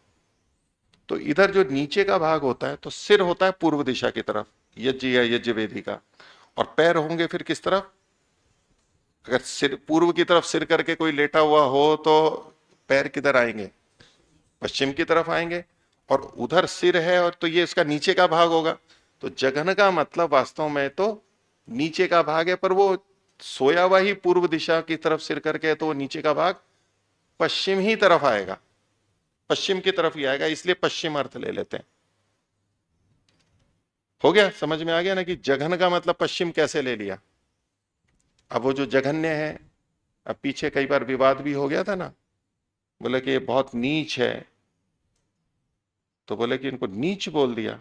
और नीच का मतलब कुछ और भी लिया जाता है समाज के अंदर, एक निचले को भी तो नीचा बोलते हैं, ये थोड़ा निचला है, वो निंदित नहीं होता है। अच्छे कर्मों में भी ऊपर का, बीच का और निचला ये कह सकते हैं। उस नीच का मतलब ये नहीं कि वो पाप की तरफ गया हुआ है पुण्य में ही, लेकिन पुण्य में भी सबसे निचला जो पुण्य है वो है। तो नीच का मतलब हमेशा गंदा या निंदित, निकृष्ट ही नहीं होता है, अच्छे में भी, लेकिन नीचे वाला भाग है। तब इसको भी जघन क्यों बोलते हैं? नीचा, तो नीचा जो अर्थ लिया वो तो प्रतीक के रूप में लिया, शब्द का अर्थ जघन नहीं है, जघन का अर्थ नीचा अर्थ नहीं है। तो इसमें तो हन धातु है, हन धातु के दो अर्थ होते हैं, हन हिंसा गत्यो हो, हिंसा अर्थ भी होता है और गति अर्थ भी होता है। यहां जघन शब्द हम लेंगे गति अर्थ में।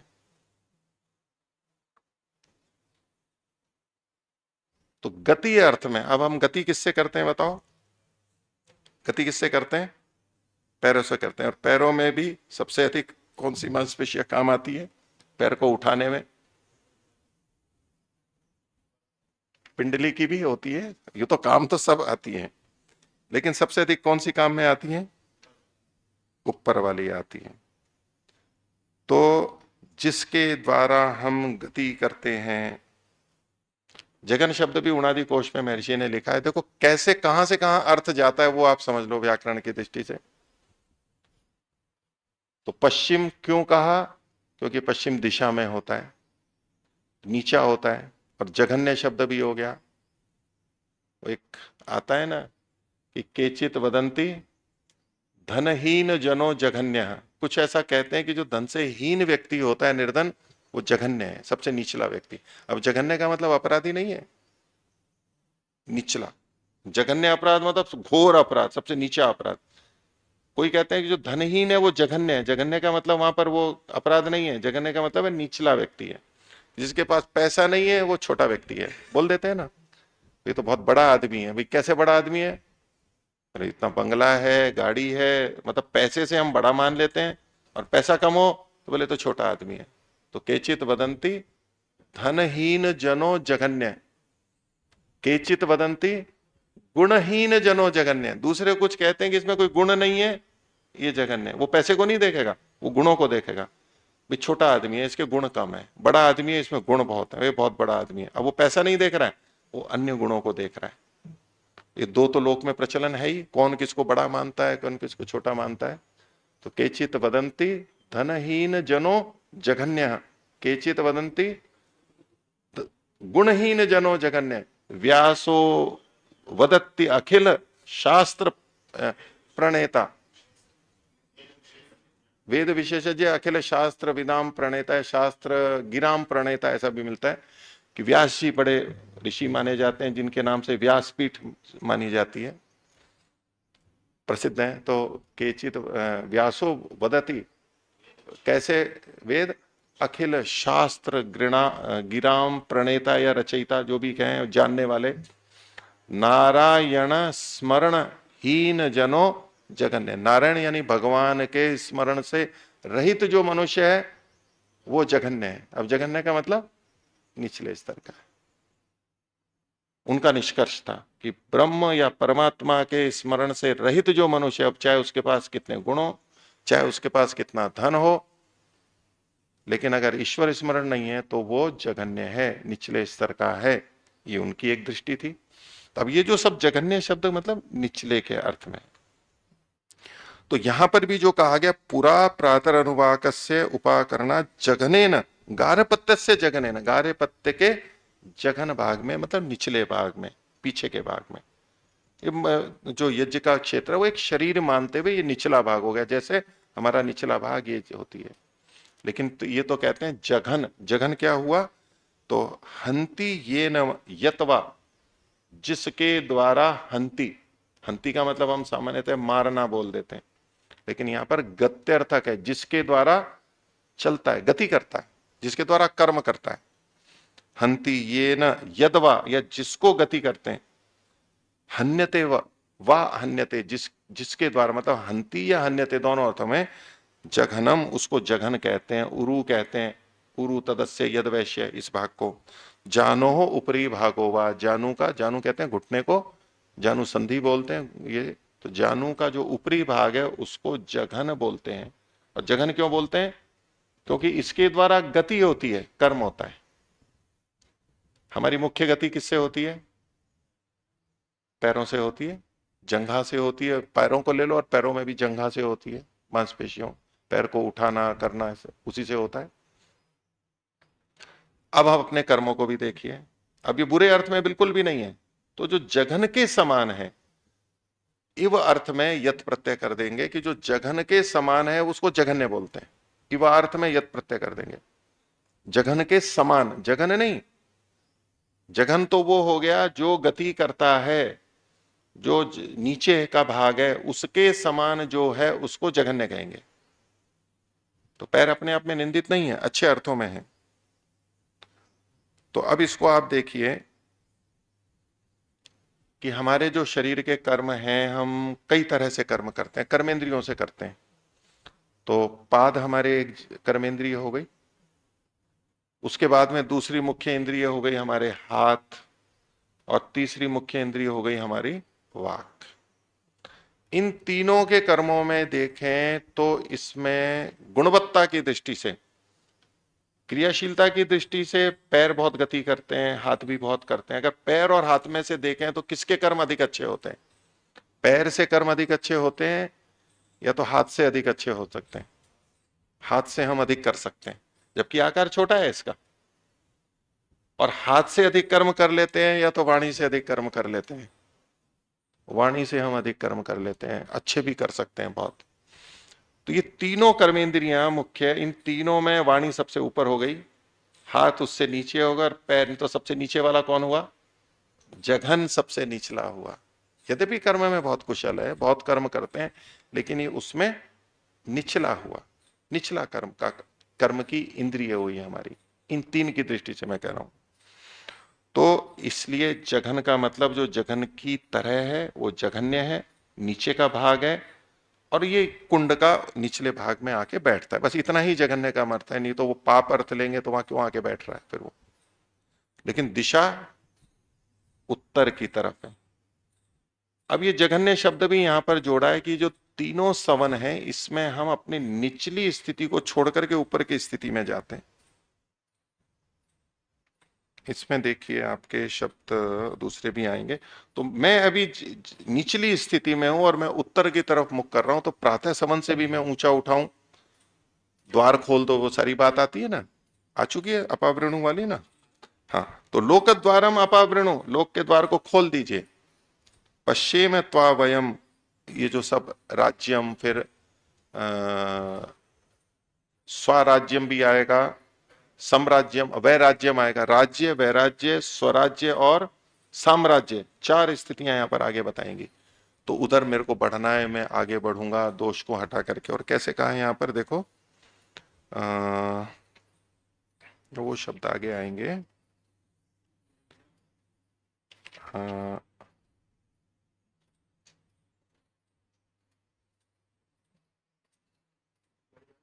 हाँ, तो देखिए, तो मैं अभी आपको जो बता रहा था, जघन्य कैसे हुआ, जघन्य शब्द हम पढ़ रहे थे, वहीं पर आ जाइए तृतीय सवन में। तो पूरा तृतीय, ये पृष्ठ संख्या 382, फिर से आ जाइए। पिछले भी चूंकि यही शब्द आए, वो केवल थोड़ा मैंने खोल दिया। पूरा तृतीय से, तृतीय सवन से उपाकरण जघनेन आवनीय से।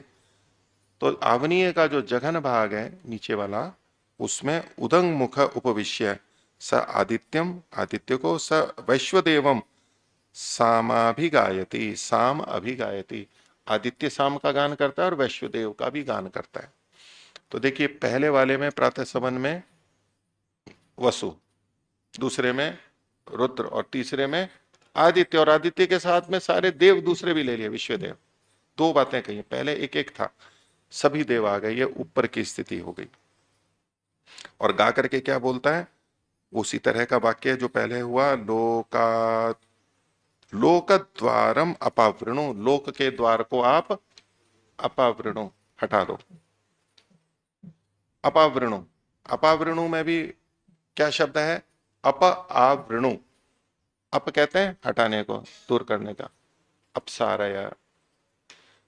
आवृणु अच्छी तरह से, और वृणु कैसे बनेगा, व्रीय वर्णे, जो कि प्राय करके बोला जाता है। आप क्या बोले, आच्छादन में भी। तो देखिए, धातु जो होती है ना, ये तीन तरह से धातु हैं इसमें। अपावृणु के मैं वृणु की बात कर रहा हूं आपके सामने।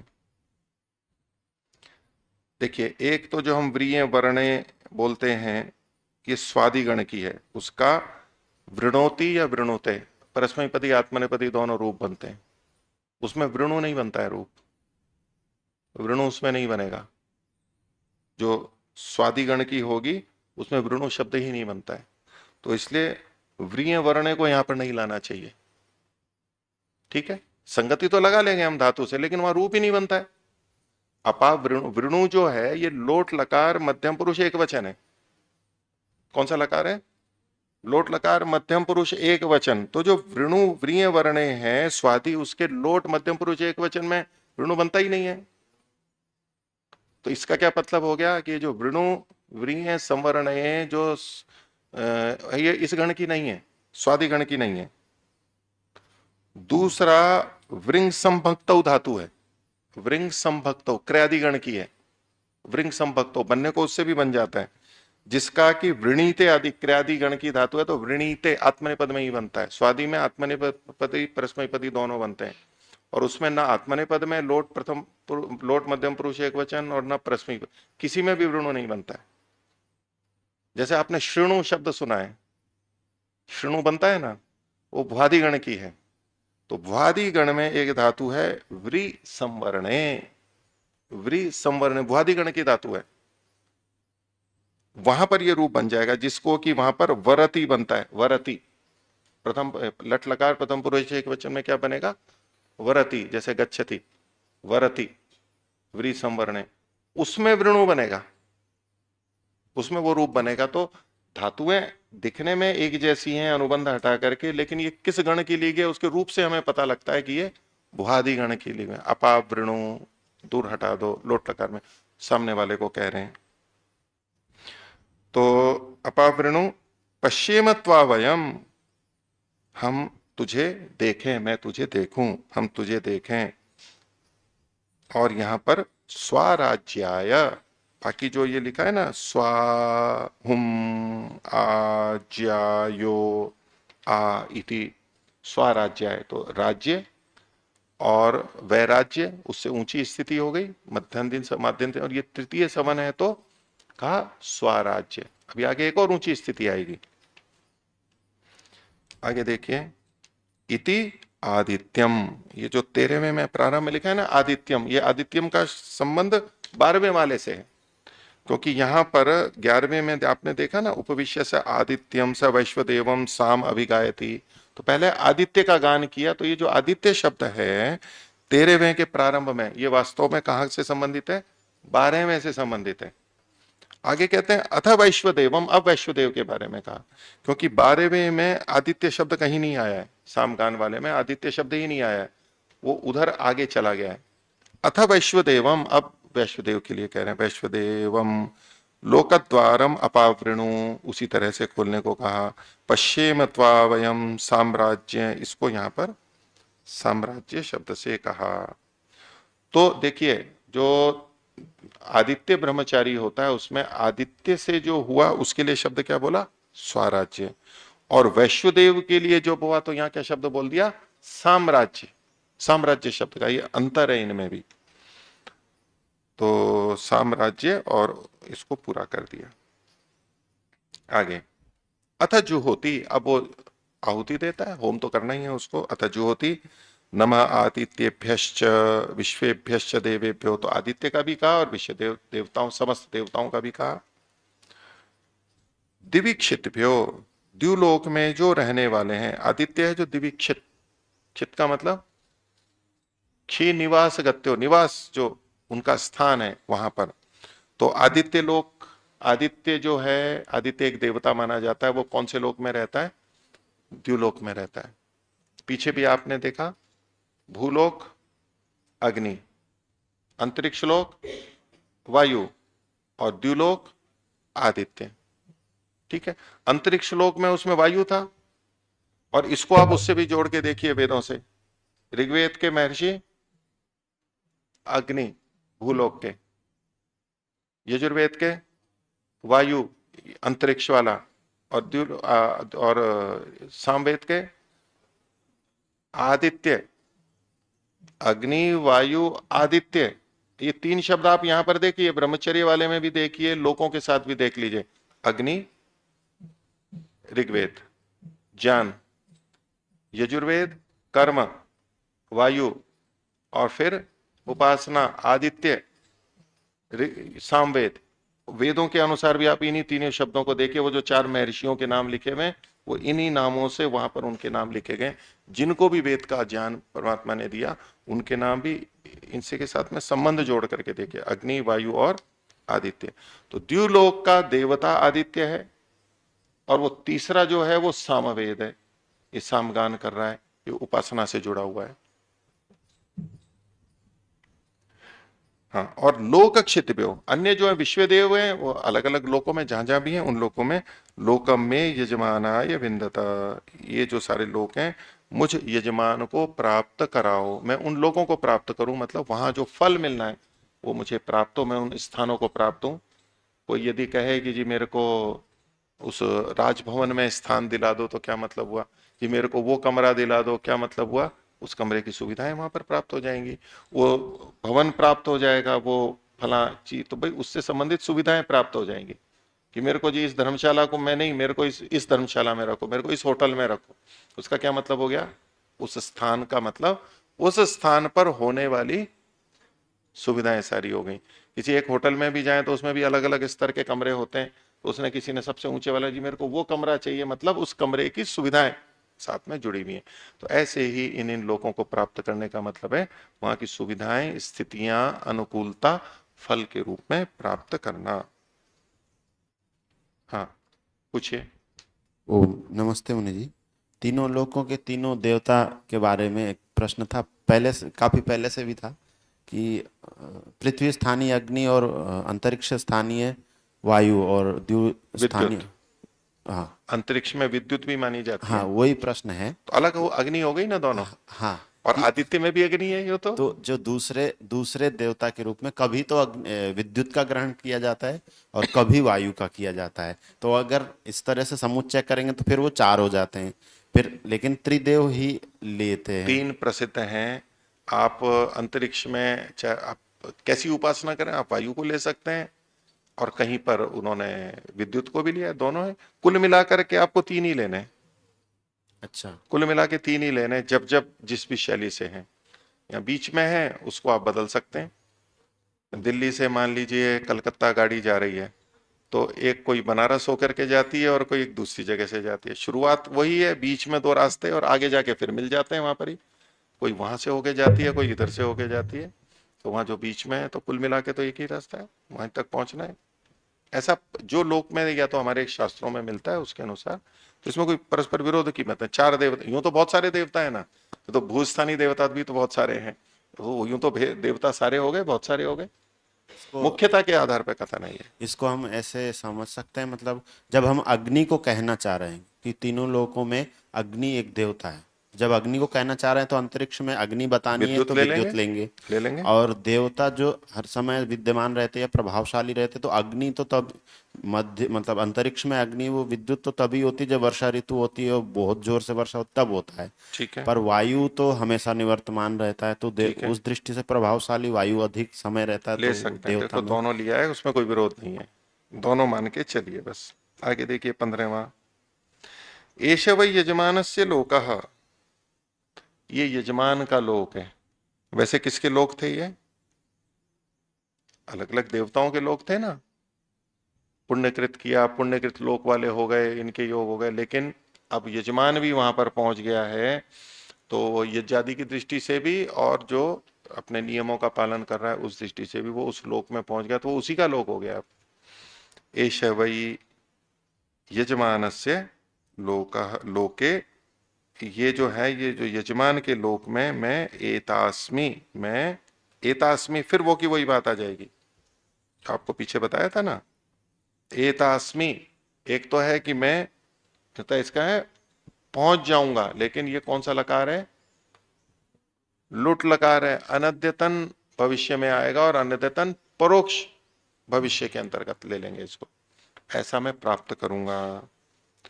अत्र यजमान परस्तात् आयुषः स्वाहा, ये यजमान आयु के बाद में प्राप्त करेगा और इसमें वो प्रसन्न है। स्वाहा मतलब तो सुआह, अच्छा का है, उसको स्वीकार्य है कि मेरे को इसका फल यहां ना भी मिले, मेरे को इसका फल बाहर मिलेगा, तो भी वो स्वाहा बोल रहा है। तो स्वाहा तो कब बोलते हैं हम? वाह वाह कब बोलते हैं? स्वाहा वाह वाह प्रसन्नता होती है तब बोलते हैं ना। तो इसको ये स्वीकार्य है कि मेरे इस कर्म का फल आगे मृत्यु के बाद में मिलेगा, और वो स्वाहा कह रहा है, बहुत अच्छा, कोई बात नहीं। एक बंदर है जो आम की गुठली डाली और बोले रोज खोल खोल करके देख रहा है हुआ या नहीं हुआ। इसी तरह से धन का भी निवेश करते हैं। कभी धन का निवेश किया तो एक तो होता है कि भाई 1 साल बाद देखा, 5 साल बाद देखा, लंबे समय के होते हैं ना, उसमें देखना नहीं होता है, उसमें बस डाल दिया पैसा, कई साल बाद में जब बढ़ेगा तब देखा। वो लॉन्ग टर्म वाले होते हैं। और एक होते हैं शॉर्ट टर्म वाले। और शॉर्ट का मतलब कुछ दिन भी हो सकता है, महीने भी हो सकता है, और सुबह से शाम भी होता है, घंटे घंटे में होता है। तो जो शॉर्ट टर्म वाले होते हैं ना, वो हर समय देखते रहते हैं, क्योंकि वो तो उसमें ऊंचा नीचा तो कितना भी होता रहता है, आधा घंटे पहले कुछ, 1 घंटे बाद कुछ, तो वो दिन भर उसी में ही लगे रहते हैं। अभी शेयर का बाजार कितना चढ़ा, कितना नीचे गया, बार बार देखेंगे, 10 मिनट बाद देखेंगे, शायद कभी बढ़ गया हो, शायद घट तो नहीं गया। वो वर्तमान में ही, वही शॉर्ट टर्म में ही देखता रहेगा, देखता रहेगा, देखता रहेगा। उनको कहो नहीं 5 साल बाद देखना, क्यों अभी क्यों नहीं देखूंगा, 5 साल बाद देखूंगा, तब तक छोड़ दो हुई। प्रसन्न नहीं होता है वो व्यक्ति, अभी ही चाहिए मेरे को। वही बंदर की तरह जो कि आम निकला या नहीं निकला, निकला या नहीं निकला, खोद खोद करके देखता है। पर वहां तो चलो आम नहीं आएगा, लेकिन यहाँ तो आता भी रहता है। जो रोज की रोज करते हैं, जो जिनका व्यापारी यही है, कितने लोग शेयर बाजार का व्यापारी यही करते हैं, इधर से खींचा, इधर लगाया, ये घट रहा है, ये बढ़ रहा है, वो उनका दिमाग उसी में ही चलता है, और उसी से वो पता नहीं कितना कमा लेते हैं। घाटे भी खाते हैं लेकिन कमा भी बहुत लेते हैं। तो उनको कहो कि नहीं आप छोड़ दो और पैसा लगा दो, और आप 5 साल बाद या साल बाद हो, उनको 1 महीना नहीं रुक सकते, उनकी हालत 1 सप्ताह नहीं रुक सकते। पैसा लगाया तो कितना हो गया, अभी कितना है, वो छोड़ ही नहीं सकते। स्वाहा नहीं बोल सकते वो कि आप 1 महीने के लिए बाद वाह वाह कर दो, बोले नहीं मेरे को देखना है। हर घंटे देखेगा वो व्यक्ति, शेयर, मेरा शेयर जहां लगाया है वो कहाँ गया है। 1 महीने में वो स्वाहा नहीं बोलेगा, 1 साल बाद में स्वाहा नहीं बोलेगा, लेकिन आपके हमारे जैसे जो कुछ निष्क्रिय होते हैं, एक बार पैसा डाल दिया, क्या बार बार देखेंगे, 5 साल बाद देख लेंगे, जो होगा वो हो जाएगा, वो स्वाहा कर देते हैं। अभी कोई चिंता नहीं है, हमारे को रोज देखने की बात नहीं है, उनको रोज देखना आफत लगेगा। तो ये अगले जन्म में होगा और उस पर वो स्वाहा कर रहा है। इसका फल कहां मिलेगा? आयु के बाद में, या तो इस जन्म के बाद में। उसमें भी वो खुश है, संतुष्ट है, उसको पता है कि मेरा पैसा कहीं नहीं जाने वाला, मेरा जो कर्म है वो कहीं नहीं जाने वाला, उसका निवेश होगा ही। बार बार कौन देखेगा? जिसको ये होगा ना कि कब नीचे चला जाए, कब ऊपर चल जाए, विश्वास नहीं है, कब निकाल लूं, घाटा जा रहा है तो अभी निकाल लूं, बाद में ज्यादा घाटा क्यों खाऊं मैं। जिसको आशंका है वो तुरंत देखेगा, तुरंत निकालो और तुरंत लगाओ। और जिसको निश्चित है कि मैंने ऐसी कंपनी में पैसा लगाया है, वो बढ़ना ही है, थोड़ा कम भी हुआ तो भी आगे ही बढ़ेगा, वो क्यों बार बार देखेगा? विश्वास की बात होती है। तो इन कर्मों को करते हुए व्यक्ति इतना आश्वस्त है कि मृत्यु के बाद में भी होगा, और वो स्वाहा कर रहा है। समर्थन है मेरा, हाथ खड़ा कर दिया है, होगा, अगले जन्म में होगा, कोई चिंता की बात नहीं है। ये कहते हैं ना कि नहीं कुछ देंगे, नहीं जी मैं आपको लौटा दूंगा, नहीं नहीं कोई बात नहीं, आप कभी भी दे देना, 5 दिन बाद, 10 दिन बाद मिल जाएगा तो भी मैं तो खुश हूं, 10 साल बाद मिलेगा तो भी मैं खुश हूं। ये इतना खुश है कि अगले जन्म में मिलेगा। तो एष वै यजमानस्य लोक एतास्मि, लेकिन मैं प्राप्त करूंगा, ये उसको विश्वास है। अत्र यजमान परस्ताद आयुष स्वाहा। हाँ, ये मैं बिंदु बोला था, अपहत परिघम इति उक्त्वा उत्तिष्ठति, कि जो है कि मेरी जो ये बाधाएं हैं उसको हटा दो, दूर कर दो, ऐसा करके उठ जाता है। मेरी बाधाएं हटा दो, निष्कंटक कर दो, उसको विश्वास है, और वो करके वहां पर उठ जाता है। आगे देखिए 16वां, तस्मा आदित्याश्च विश्वे च देवाः तृतीयं समनम संप्रयच्छन्ति। तस्मा तस्मई, उसके लिए, किसके लिए? उस यजमान के लिए। यदि हम यजमान परक अर्थ लेंगे तो यजमान के लिए, और इसको हम ब्रह्मचर्य के रूप में तीनों में जोड़ करके देखेंगे तो आदित्य के लिए, आदित्य ब्रह्मचारी के लिए। तो तस्मई आदित्याश्च विश्वे च देवा, आदित्य वो भी एक देव हो गए, और समस्त देव वो भी तृतीयम समनम प्रयच्छन्ति, तृतीय सवन उसको दे देते हैं। तो सवन में, तृतीय सवन में रस निकाला जाता है, सोमलता का, प्रथम सवन में भी, प्रातः सवन, तीनों में निकाला जाता है। तो उसका जो सार भाग है उसको दे देते हैं।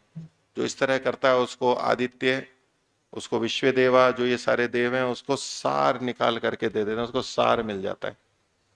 खाखला एक होता है, मतलब वो भूस खूब सारा बचा खुचा, और उसमें कुछ दाने हो, उसमें ढूंढते रहो कहाँ कौन सा दाना है, भूसे में इधर उधर जाते रहो, और कोई अच्छा सा व्यक्ति आए, छना छनाया निकला हुआ गेहूं और जो भी है ये दे दिया, इस सार सार दे दिया, देवता लोग उसको दे देंगे। यानी उसको ये चीजें प्राप्त हो जाती हैं, उसको यूं भटकना नहीं पड़ता, यहां ढूंढूंगा वहां ढूंढूंगा। एक तो होता है हम स्वयं करें, हम छांट नहीं सकते तो कभी इधर मुंह मारेंगे, कभी उधर मारेंगे, ये करेंगे, और जब योग्यता हो गई तो श्रेष्ठ लोग, देव लोग उसको ये प्रदान कर देंगे, उसको सब चीजें सार रूप में मिल जाएंगी।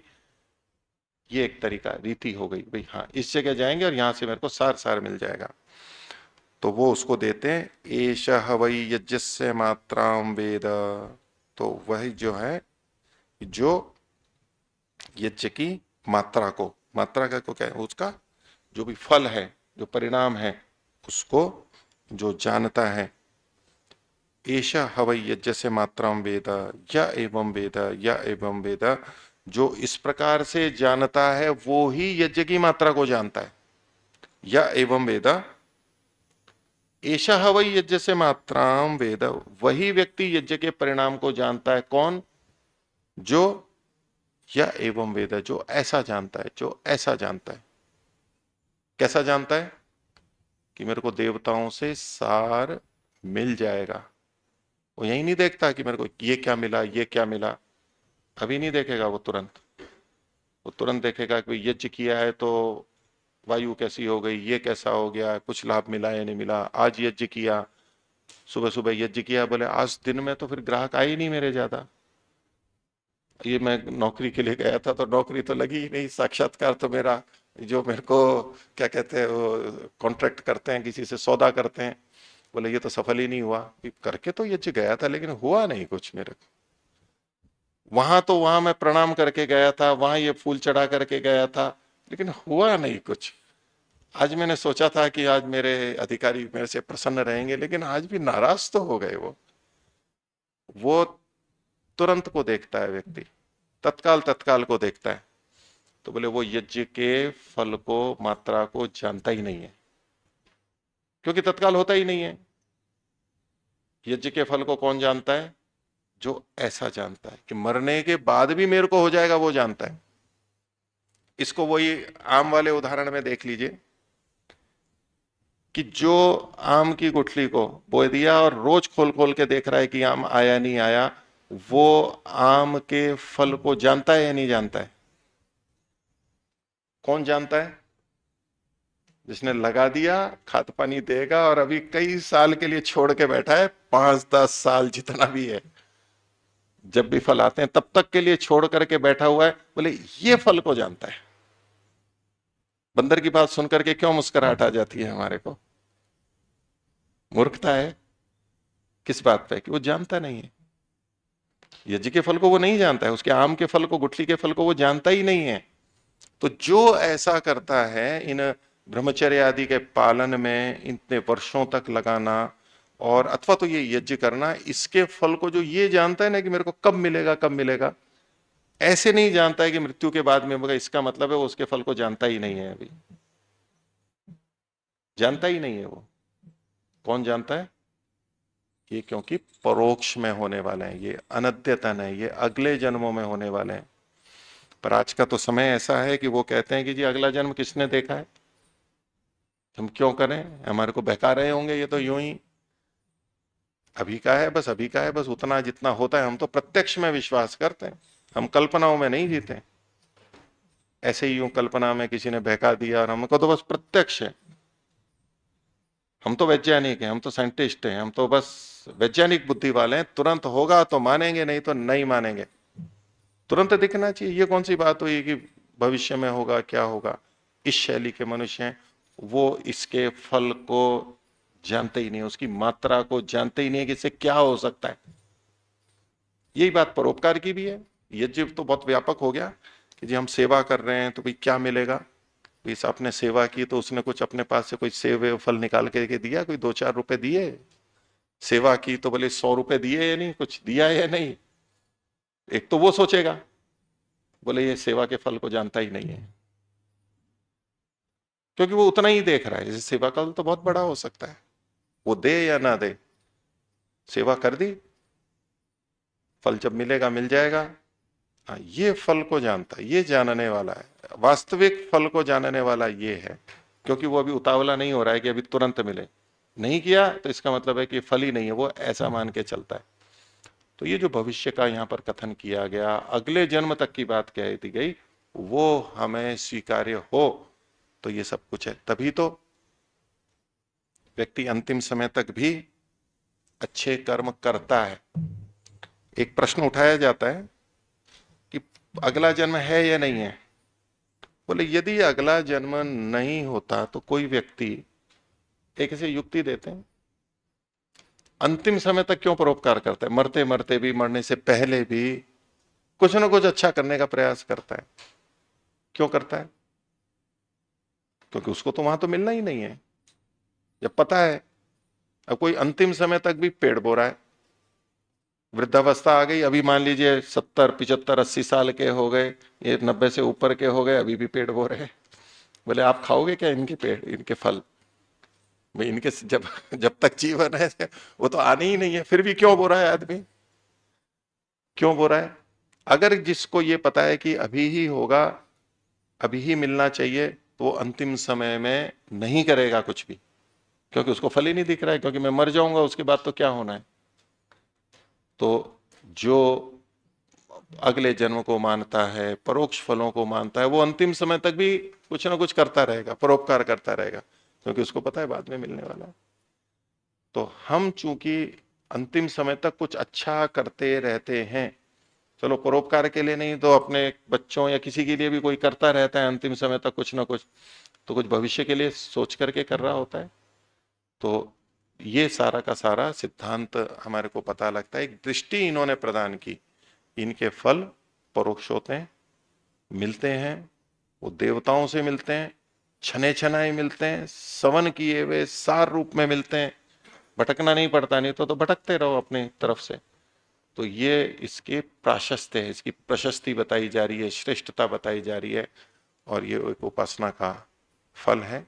बाकी ये विषय और आगे देखेंगे, आज का विषय इतना ही रखते हैं। प्रणव तो नहीं।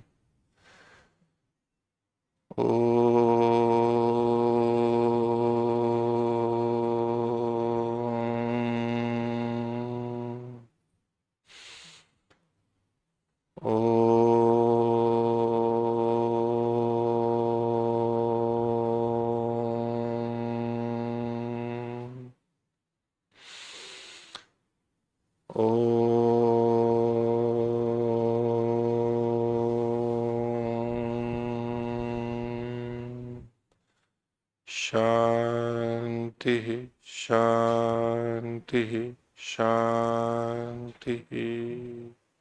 सर्वेभ्यो नमः। सभी को सादर अभिवादन। नमस्ते जी। ओम।